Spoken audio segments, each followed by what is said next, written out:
नमस्कार शेतकरी मित्रांनो, केळी लागवड करत असताना लागवड करण्यापूर्वी कोणती खतं टाकायची याबद्दल सविस्तर माहिती या व्हिडिओच्या माध्यमातून आपण पाहणार आहोत. शेतकरी मित्रांनो, सगळ्यात प्रथमतः केळी लागवड करण्यापूर्वी आपल्याला ज्या शेतामध्ये आपल्याला केळी लागवड करायची आहे त्याच्यामध्ये अतिशय चांगल्या पद्धतीची नांगरट करून घ्यायची आहे.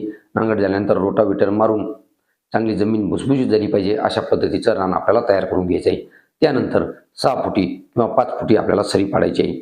आता 6 फुटी जर सरी पाडली तर 6 बाय 5 अंतरावर या स्पेसिंगवर आपण केळी लागवड करू शकतो, किंवा 5 फुटी जर सरी पाडली तर 5 बाय 5 वर आपण लागवड करू शकतो. अशा पद्धतीने आपल्याला केळीची लागवड करायची आहे. परंतु लागवड करण्यापूर्वी आठवड्याच्या अगोदरच किंवा 8 किंवा 10 दिवसाच्या अगोदर लागवड करण्यापूर्वी आपल्याला त्यामध्ये खत टाकायचं आहे. आता मग खत टाकायचं तरी कोणतं, तर single super phosphate 200 kilo plus muriate of potash 50 kilo अशा पद्धतीचं कॉम्बिनेशन करून आपल्याला एकरी खताचा डोस टाकून घ्यायचा आहे. किंवा ते जर खत अवेलेबल नसेल तर 10-26-26 200 किलो आपण सरीमध्ये आपल्याला खत टाकून घ्यायचं आहे. अशा पद्धतीचं खत व्यवस्थापन केल्यानंतर नक्कीच आपल्या केळी पिकाला फायदा होत असतो.